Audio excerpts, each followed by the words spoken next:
Good morning, students. Welcome to all of you in New Rajasthan Public School SST classes. Myself Gaurav Kumar Sharma. हम बच्चों SST का first chapter पढ़ रहे हैं glorious India और इसकी अब तक 6 क्लासेस लग चुकी है और उसमें अपन ने गुप्त एम्पायर तक देख लिया है। अब हम क्लास लास्ट जो कि इस चैप्टर की लास्ट क्लास है उसके अंदर इसके बचे हुए पोर्शन साउदर्न किंग्स जो कि मैंने आपको लास्ट क्लास में बताया था उनके ऊपर डिस्कस करेंगे और फिर नेक्स्ट क्लास में क्वेश्चन आंसर्स डिस्कस करेंगे।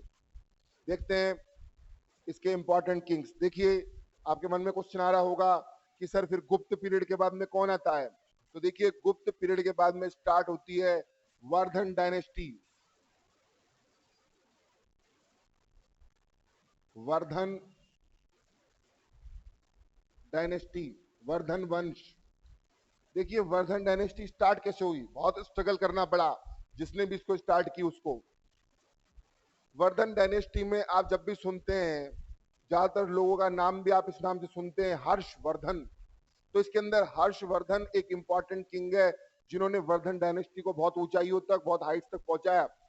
और हर्षवर्धन को ये डायनेस्टी, ये राजपाट इतना आसानी से नहीं मिला, बहुत उनको स्ट्रगल करना पड़ा। सबसे पहले जो उनके एनिमीज थे उन्होंने उनकी बहन को भी, उनके सिस्टर को भी किडनैप कर लिया एक तरीके से, और फिर उनको ढूंढते हुए उन्होंने ओथ ली कि मैं मेरी बहन को भी ढूंढूंगा। और फिर जितने भी एनिमीज, और उस वक्त हर्षवर्धन बहुत छोटे भी थे, उन्होंने अपनी बहन को भी ढूंढा और राज्य भी हासिल किया दोबारा से। तो बहुत स्ट्रगल के बाद में इनको ये डायनेस्टी मिली है। तो इसको आप पुष्यभूति डायनेस्टी भी बोल सकते हैं। देखिए इसका दूसरा नाम पुष्यभूति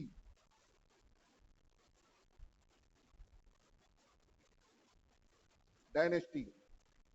आपसे पूछा जा सकता है कि कौन सी डायनेस्टी का नाम पुष्यभूति डायनेस्टी है, तो वर्धन डायनेस्टी का नाम पुष्यभूति डायनेस्टी है। 6th सेंचुरी के आसपास Thaneshwar Pushyabhuti was devoted of worshipper of Shiva.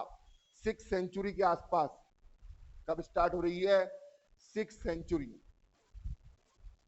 जो पुष्यभूति थे वो किसके आस्तक थे, किसके पूजा करते थे, वो भगवान शंकर, वर्शिपर ऑफ शिवा। और फिर इसमें कुछ राजा आए हैं शुरू में, प्रभाकर वर्धन, राज्यवर्धन और लास्ट में है हर्षवर्धन। तो ये सब कमजोर साबित हुए, ये जो शुरू के राजा हैं प्रभाकर वर्धन, राज्यवर्धन। और इनसे दुश्मनों ने, जो इनके एनिमीज थे साउथ के, उन्होंने राज्य छीन लिया, लेकिन उनसे लड़ाई करके, उनसे बैटल करके जीत के वापस लेके आए हर्षवर्धन। तो हर्षवर्धन ने इसका साम्राज्य को आगे बढ़ाया। After the death of Prabhakar Varman his elder son Rajyavardhan ascended the throne. Prabhakar Vardhan सबसे पहला राजा। आपसे पूछा जा सकता है कि वर्धन डायनेस्टी के सबसे पहले किंग कौन, तो फर्स्ट किंग है प्रभाकर वर्धन।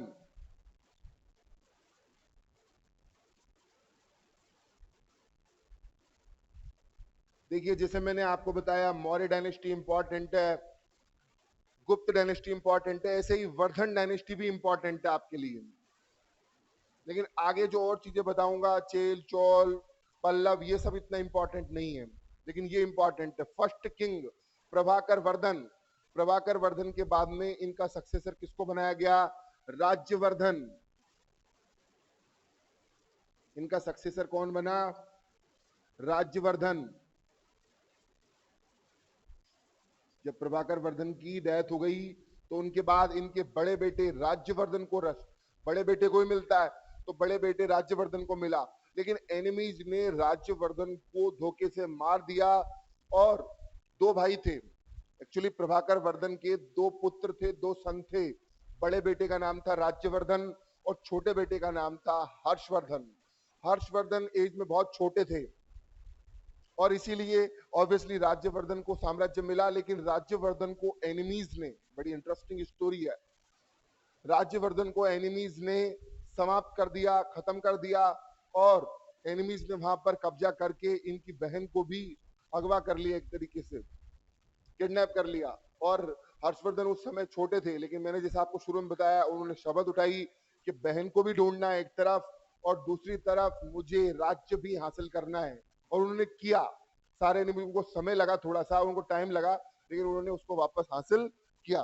तो देखिए but shortly after his coronation, Rajyavardhan के उनको जब सिंहासन मिला उसके थोड़े ही दिनों बाद उनको मार दिया गया, उनकी हत्या हो गई। गौर रूलर शशांक उसने इनकी हत्या की। इसके बाद में यंगर ब्रदर, छोटा भाई जो था हर्षवर्धन, और हर्षवर्धन का टाइम पीरियड बहुत इंपॉर्टेंट है आपके लिए। राज्यवर्धन के बाद में कौन आते हैं? हर्षवर्धन। हर्षवर्धन, और हर्षवर्धन का टाइम पीरियड है आपका 606 से लेके 647 एडी।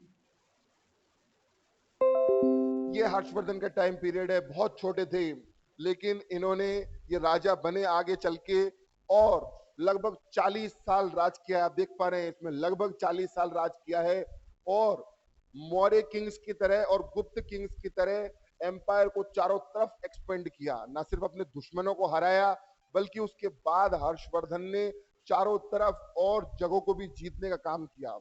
तो देखिए हर्षवर्धन ये है, और इनके बाद में कोई भी मतलब पुष्यभूति डायनेस्टी को आगे बढ़ा नहीं पाया, और पुष्यभूति डायनेस्टी फिर वहां से फिनिश हो गई। तो ये पुष्यभूति डायनेस्टी और वर्धन डायनेस्टी आपने देखी, जो कि आपके लिए इंपॉर्टेंट थी। नेक्स्ट हम आगे बढ़ते हैं। ये हर्षवर्धन का फोटो दे रखा है, इसके अंदर हर्षवर्धन एम्पायर कहां से कहां तक फैला है, ये सारी चीजें बताई। अब इसके बाद में नेक्स्ट डायनेस्टी पे डिस्कस करते हैं। लेकिन अब मैं आपको यहाँ बता दूं, जितनी भी डायनेस्टी मैं आपको बताने वाला हूँ, पाल, चेल, चोल और गुर्जर प्रतिहार, ये सब आप शॉर्टली पढ़ लें। ये सब इतने इंपॉर्टेंट नहीं है एग्जाम के पॉइंट ऑफ व्यू से। जो इंपॉर्टेंट था मैं बता चुका हूं आपको, वर्धन डायनेस्टी तक इंपॉर्टेंट था, जो कि आपको अच्छे से तैयार करना है। लेकिन इसका मतलब ये भी नहीं है कि बचे हुए पोर्शन को आपको बिल्कुल नहीं पढ़ना। लाइन वाइज थोड़ा थोड़ा आप उसको स्टडी कर लें, क्या पता कोई छोटा मोटा क्वेश्चन आ जाए। लेकिन इंपॉर्टेंट टॉपिक्स ये हैं, आगे तक इंपॉर्टेंट है आपके लिए। देखते हैं नेक्स्ट।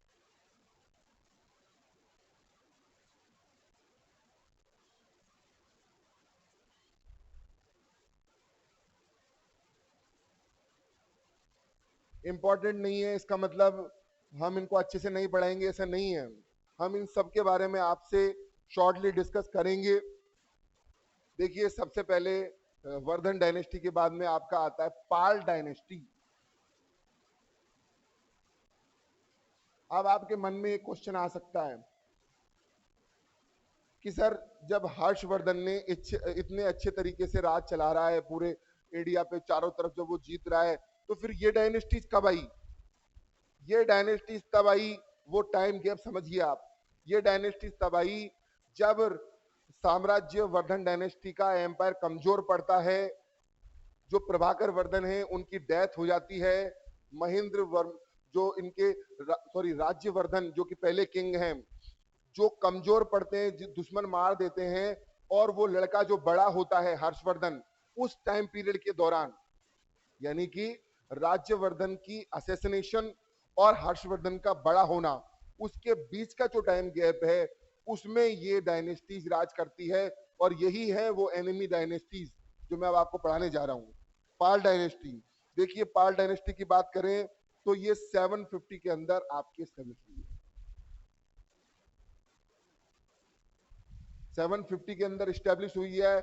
और नेक्स्ट इंपॉर्टेंट टॉपिक, पाल डायनेस्टी की बात करें तो बंगाल से लेके आपका गोपाला नाम की जो जगह है,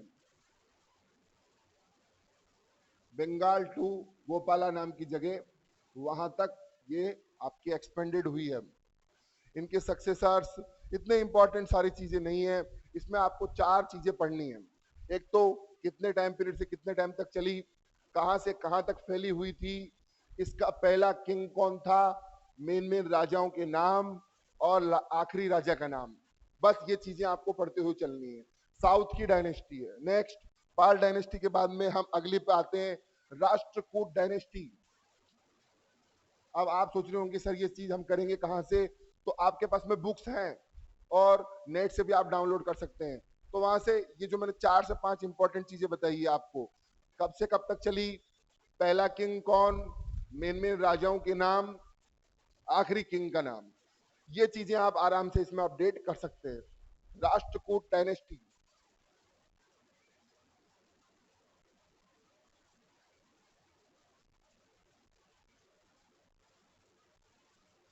राष्ट्रकूट डायनेस्टी की बात करें तो राष्ट्रकूट डायनेस्टी दंती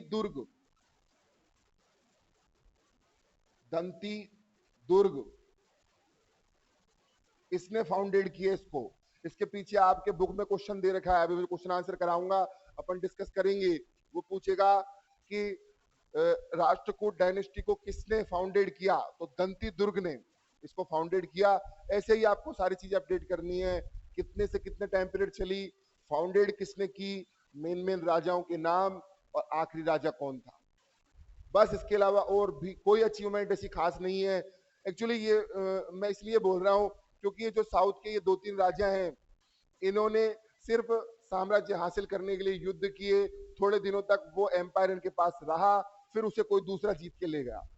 कल्चर के पॉइंट ऑफ व्यू से कुछ मंदिर वगैरह जरूर बनवाए इन्होंने साउथ में, तो लेकिन ज्यादा इंपॉर्टेंट इन्होंने कुछ खास काम किए नहीं है। राष्ट्रकूट डायनेस्टी की बात करें, उसके बाद में नेक्स्ट गुर्जर प्रतिहार।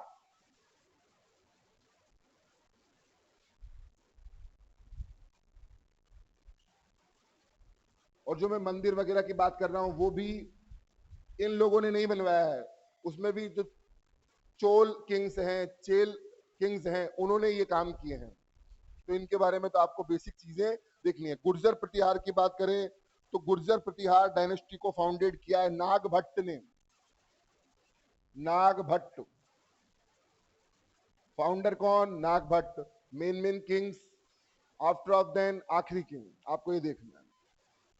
गुप्त गुर्जर प्रतिहार के बाद में अगली डायनेस्टी की तरफ हम आते हैं, चोल डायनेस्टी। इसको थोड़ा अच्छे से पढ़ेंगे क्योंकि कल्चरल पॉइंट ऑफ व्यू से इन्होंने कई काम किए हैं।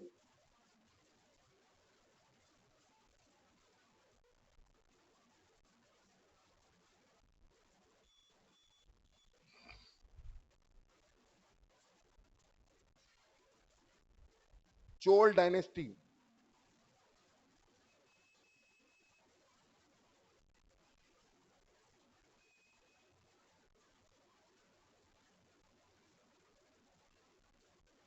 देखिएगा, चोल डायनेस्टी की बात करें तो नॉर्दर्न चोल रीजन इनके पास था।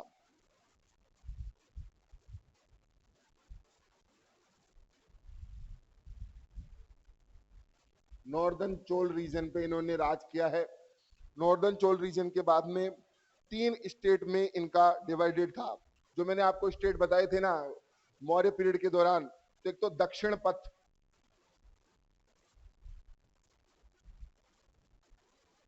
दक्षिण पथ पे इनकी रूलिंग थी, और 2 और थे, पांड्या और चेर। बड़े अजीब से नाम इसमें हैं, पांड्या और चेर। जो केरल है उसी को बोलते हैं चेरा। तो इन जगहों पर इन्होंने रूलिंग की है। और फिर कौन कौन, वही सारी चीजें आप इसके अंदर अपडेट कर लें कि फर्स्ट किंग कौन, मेन मेन किंग्स के नाम क्या हैं, और आखिरी किंग कौन। चोल डायनेस्टी के बाद में नेक्स्ट आते हैं, अब इसमें फर्स्ट राजा है चोल राजराज फर्स्ट, 985 से लेके 1013 तक। तो इसने कल्चरली, आपको इसमें पढ़ना क्या है, इसने कल्चरली क्या मेन काम किए, कौन सा टेम्पल बनवाया, कौन सी आर्ट एंड कल्चर पे काम किया, बस ये आपको इंपॉर्टेंटली पढ़ना है। चोल एडमिनिस्ट्रेशन की बात करें तो ग्राम पंचायत सिस्टम चलता था, ये सबसे इंपॉर्टेंट बात है, पहली दफा देखने को मिल रहा है आपको। मौर्य में ये कहीं देखने को नहीं मिला, गुप्त में देखने को नहीं मिला, वर्धन में देखने को नहीं मिला, लेकिन चोल में देखने को मिल रहा है। तो चोल की खास बात क्या, कि ग्राम पंचायत सिस्टम एग्जिस्ट करता था, जो कि आज प्रेजेंट में भी करता है। ग्राम पंचायत सिस्टम, ये खासियत है चोल डायनेस्टी की। अब जब पूछा जा सकता है कि बताइए ग्राम पंचायत सिस्टम किस डायनेस्टी में था, तो चोल डायनेस्टी में था। बाकी वही राज्य इस तरीके से डिवाइडेड था, सबसे पहले आपका कंट्री, कंट्री के बाद में स्टेट, और स्टेट के बाद में ग्राम पंचायत सिस्टम। तो ये सारा आपका एडमिनिस्ट्रेशन सिस्टम है, पब्लिक की बात सुनी जाती, जनता के बीच जाके।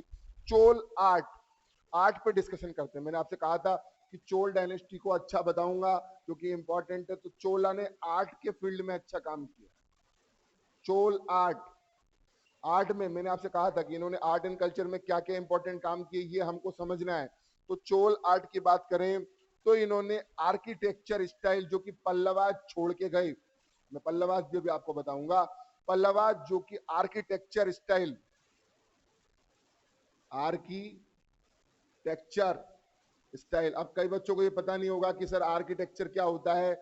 बिल्डिंग्स बनाना, मंदिर बनाना, इमारतें, हेरिटेज साइट्स बनाना, इसी को आर्किटेक्चर बोलते हैं। तो फिर से एक छोटा क्वेश्चन बनता है, व्हाट इज आर्किटेक्चर। तो आर्किटेक्चर फील्ड में इनसे पहले पल्लव जो ट्रेडिशन छोड़ के गए उसको इन्होंने बहुत आगे बढ़ाया। आगे जैसे मान लो पल्लव किसी मंदिर को आधा छोड़ के गए बना के, तो फिर चोलाज ने उसको पूरा किया और उसमें 4 चांद लगाने का काम किया, मतलब बहुत अच्छा उसको बनाने का काम किया इन्होंने। नेक्स्ट, आगे मंदिर भी ऐसे वैसे नहीं, जैसे मंदिर आप जाते हैं तो मंदिर में आपको क्या क्या चीजें देखने को मिलती है। उसके अंदर आपको आंगन, बरामदा, मंडप, गर्भगृह, ये सारी चीजों पे इन्होंने अलग तरीके से डेकोरेटिव तरीके से काम किया। तो ये चोल आर्ट की हमने आपसे बात की। अब आप देख सकते हैं सबका मिला के मैप दे रखा है, राष्ट्रकूट, चोल, पल्लव, सबका मिला के मैप दे रखा है कि ये जितने भी साउदर्न किंग है इनका एम्पायर कहां से कहां तक एक्सपेंडेड था। नेक्स्ट, फिर कुछ एक फिगर दे रखे हैं, जैसे चोलाज आर्ट के लिए पॉपुलर थे, कला के लिए प्रसिद्ध थे, तो चोलाज ने जो टेम्पल बनाया उस टेम्पल की एक फोटो दे रखी है बुक में। फिर स्टैचू ऑफ नटराज, चोलाज के टाइम पे ही नटराज यानी कि शंकर भगवान की डांस करती हुई जो स्टैचू है वो बनाई गई है उस टाइम पे। फिर नेक्स्ट, सोसाइटी की बात करें तो सोसाइटी के अंदर शैव सेक्ट होता था, शैव। मैं इधर आपको एक चीज क्लियर करूंगा, हिंदू धर्म में वैदिक कल्चर के अंदर 2 तरीके के सेक्ट थे, आज भी चलते हैं। एक तो वैष्णव और एक शैव। जो विष्णु भगवान के फॉलोवर्स होते हैं उनको बोला जाता है वैष्णव, और जो शंकर भगवान के फॉलोवर्स होते हैं उनको बोला जाता है शैव। तो चोला सोसाइटी के दौरान शैव सेक्ट ज्यादा एग्जिस्ट करता था, ज्यादा पाया जाता था, और देवदासी सिस्टम चलता था, दास सिस्टम चलता था, मतलब दास लोग, स्लेव्स, नौकरों वाला सिस्टम चलता था। आगे इसके बाद में अगली डायनेस्टी पे डिस्कस करते हैं जो कि इतनी खास नहीं है, ये खास थी क्योंकि इन्होंने art and culture, temple, statue, इसमें बहुत काम किए हैं। पल्लव डायनेस्टी में वही चीज आपको अपडेट करनी है, पहला किंग कौन, मेन किंग्स कौन और आखिरी किंग कौन, बस।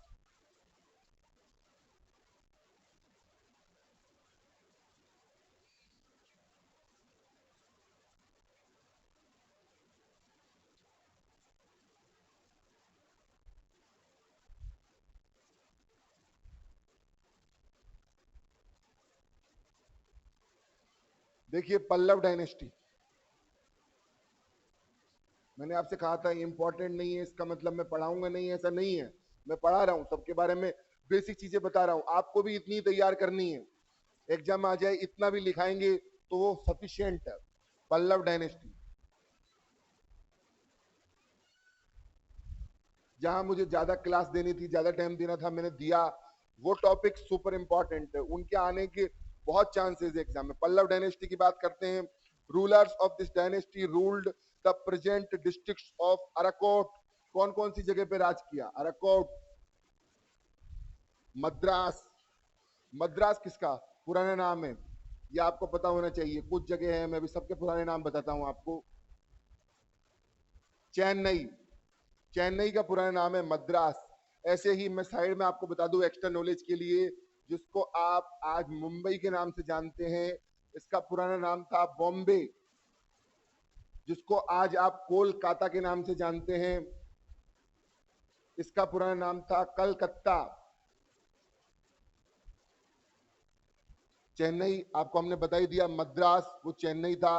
जिसको आज आप कर्नाटक के नाम से जानते हैं, वो किसी टाइम पे हुआ करता था मैसूर। तो ये पुराने नाम से आपको पता होने चाहिए। तो तिरुचिरापल्ली, अब बड़ा अजीब नाम है लेकिन साउथ का नाम है।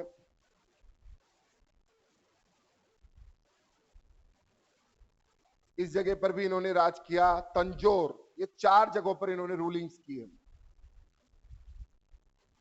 आपसे पूछ लिया जाए कि पल्लव डायनेस्टी कहां कहां पर फैली हुई थी, तो अराकोट, मद्रास जो कि प्रेजेंट चेन्नई है, उसके बाद में तिरुचिरापल्ली और तंजौर, इन 4 जगहों पे इन्होंने राज किया है।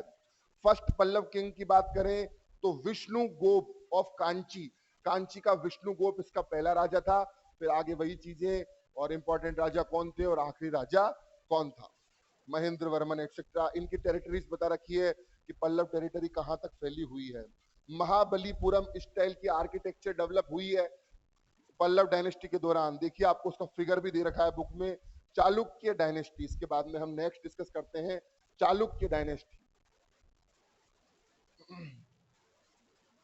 ये जितनी भी जगह मैंने आपको बताई ये साउथ की है, मैं कह रहा हूं ये साउदर्न किंग्स हैं, दक्षिण के राजा हैं ये।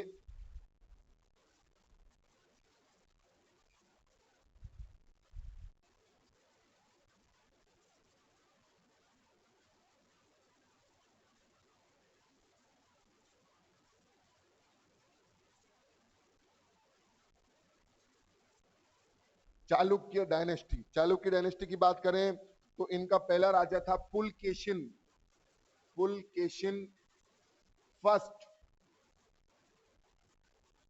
पुलकेशिन फर्स्ट इनका पहला राजा है। और इसने अश्वमेघ यज्ञ भी किया। पुलकेशिन की बात ये बड़ी खास बात है, बड़ी मजेदार बात है कि ज्यादा टाइम तक राज किया नहीं, थोड़ी जगह एक दो जगह जीती और बंदे ने अश्वमेघ यज्ञ कर दिया।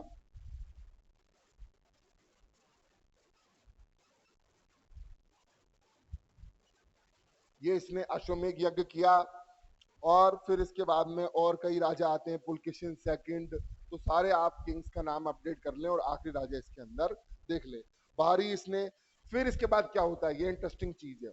इन सारे राजाओं का राजपाट खत्म, फिर क्या होता है देखिए, एंशिएंट इंडिया खत्म कैसे होगा।